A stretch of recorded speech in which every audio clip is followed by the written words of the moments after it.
I was born in Tel Aviv. I was brought up in Tel Aviv. I was a very good boy in Tel Aviv. I served in the Israeli army. I did even something which is much worse than this. I worked for 4 years with Shimon Peres, then leader of Israeli opposition in the late 70s, early 80s, before most of you were born.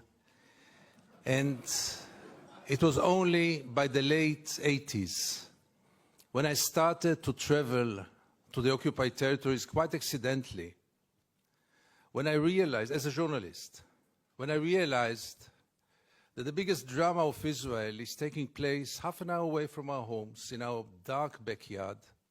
All those crimes are taking place, and we Israelis, most of us, if not all of us, do not want to know, do not know, and above all, do not care.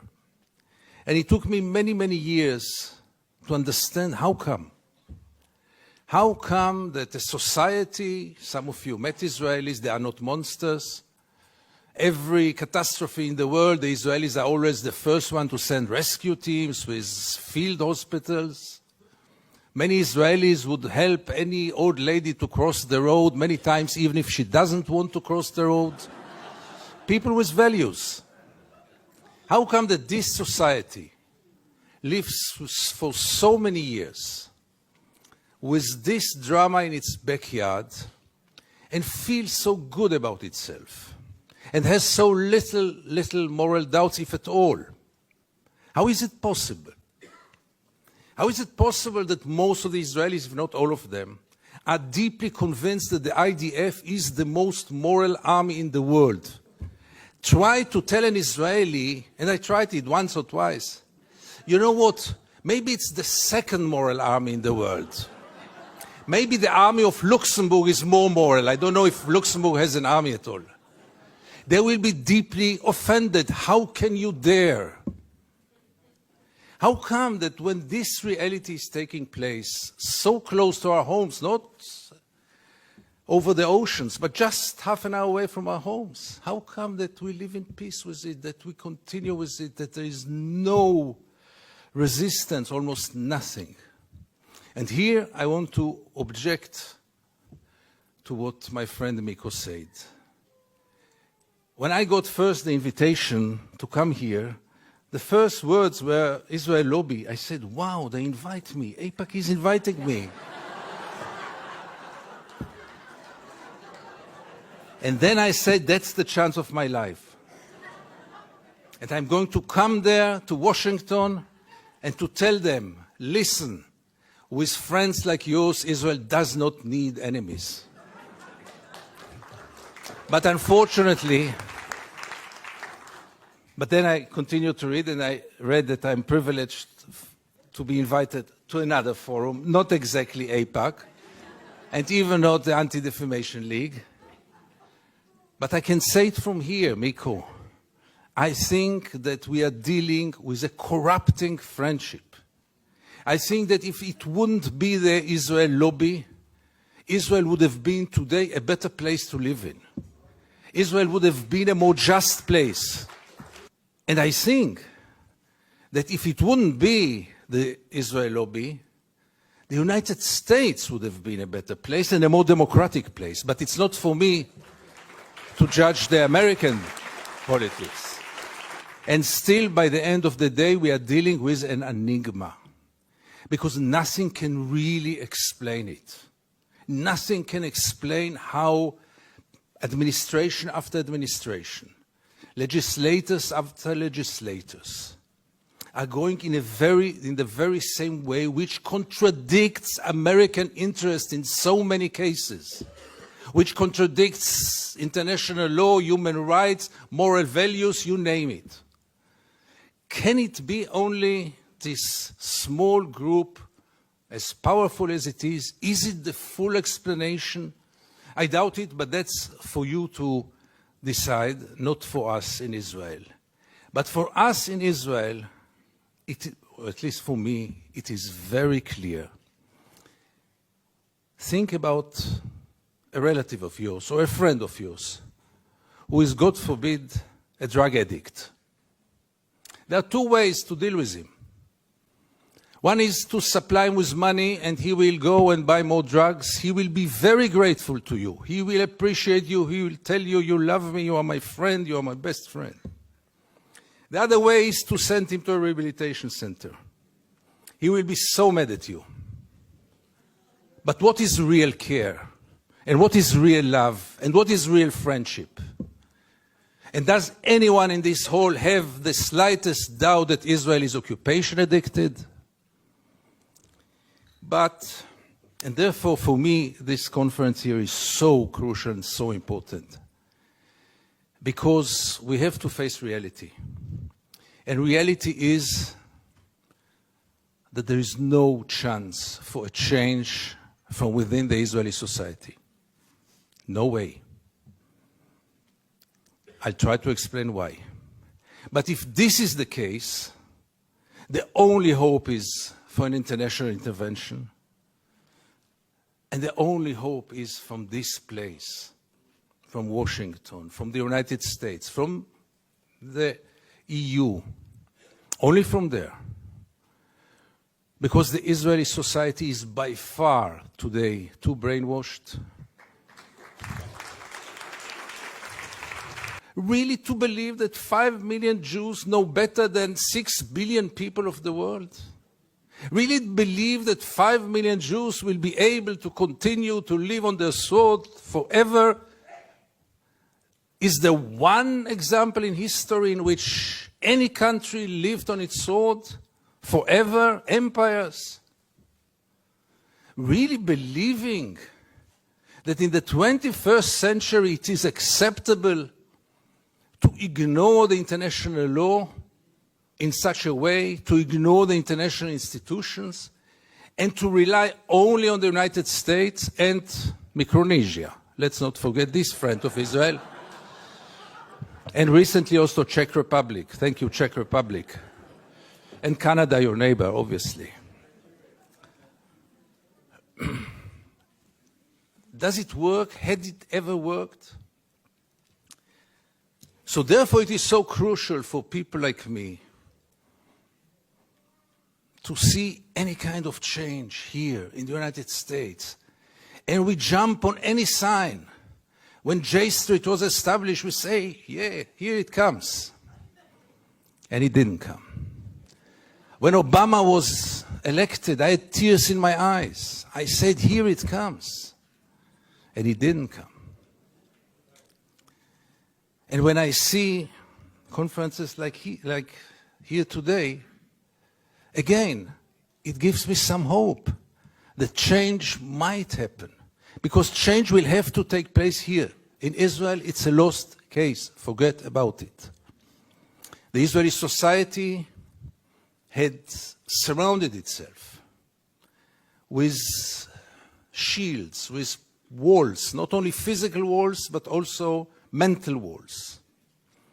I don't want to get into it because it's another lecture, but I'll just give the 3 principles which enable us Israelis to live so easily with this brutal reality. A, most of the Israelis, if not all of them, deeply believe that we are the chosen people. And if we are the chosen people, we have the right to do whatever we want. B, there were more brutal occupations in history. There were even longer occupations in history, even though the Israeli occupation gets to quite a nice record. But there was never in history an occupation in which the occupier presented himself as the victim. Not only the victim, the only victim around. This also enables any Israeli to live in peace because we are the victims. The other day, Professor Falk spoke about this dual strategy of Israel of being a victim on one hand and manipulating the other on the other hand.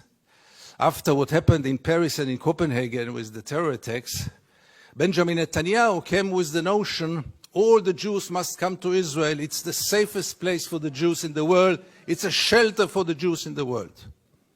Which is wrong, because Israel is today the most dangerous place on earth for Jews. But let's put it aside. It was only 24 hours later when he said Israel is an existential threat under the Iranian bomb. And I asked myself, How can you dare call Jews to come and to join this suicidal project when the Iranians are going to bomb us?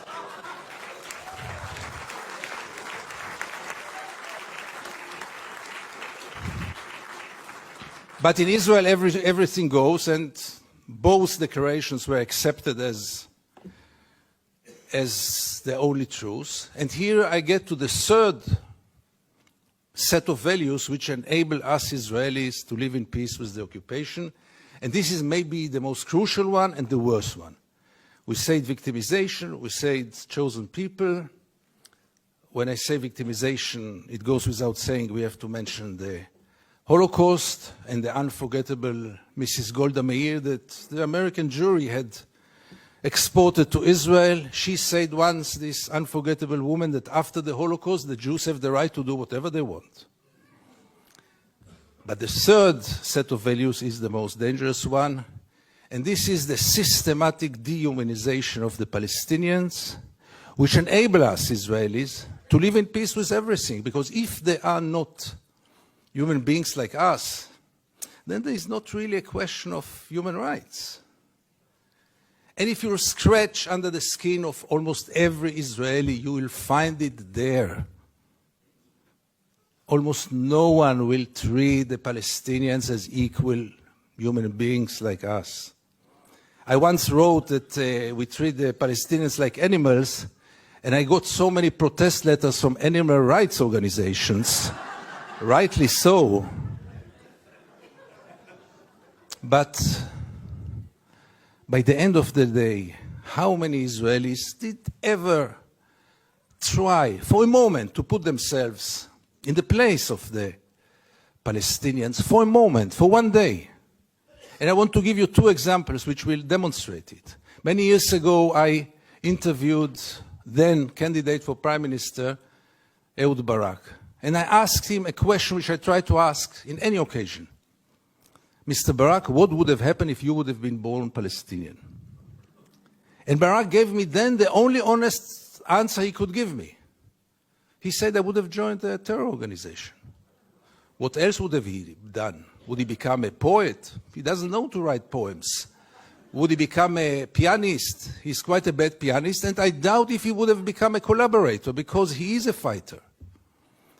And it became a scandal, because how can you dare to put Ehud Barak to think what would have happened if he would have become a Palestinian? And the second incident, briefly, Second Intifada, the city of Jenin, the most closed city in the West Bank, real total siege. I go out from Jenin, I come to the checkpoint, a Palestinian ambulance is parking there with the red lights. I stand after him, no cars can get out of Jenin in those days, no cars can get in, and I wait. The soldiers are playing backgammon in the tent. Usually I know myself, it's better that I don't get into confrontation with the soldiers because it always ends up very badly. So I stayed in the car, but after 40 minutes I couldn't take it. And I went out to the car, from the car. I went first to the Palestinian ambulance driver and I asked him, what's going on? He told me that's the routine. They let me wait 1 hour until they come and check the ambulance. And I couldn't take it anymore. And I went to the soldiers.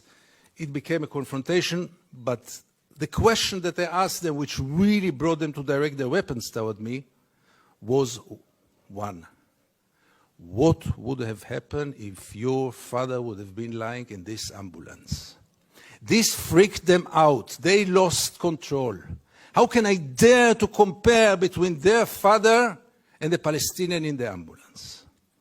And this set of beliefs that they are not human beings like us enable us Israelis to live in so much peace with those crimes, ongoing crime for so many years, with losing any kind of humanity, values. I heard today people talk about Jewish values. I must be frank with you, I don't know what are Jewish values. I know what are universal values. Let's not get into it, really.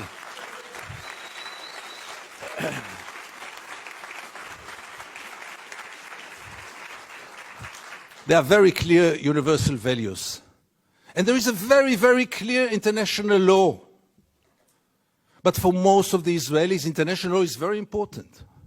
But not for Israel. Israel is a special case. Why is it a special case? And again, you get with all those set of values, with this living in denial.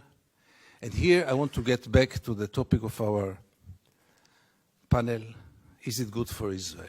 No, it's very corrupting. Because as long as the United States enable Israel to continue, obviously the Palestinians are the first and direct, unbelievable victim of it. But by the end of the day, what will Israel be after all those years? What is it already today? Where does it direct to? And things are getting worse and worse. And therefore I have so little hope about change from within the Israeli society. Because things, as you might know, are going more and more to the nationalistic, militaristic, religious direction, with very little hope that change will come from within. Why would Israelis go for a change? What incentive? Why would they bother? Life is so good.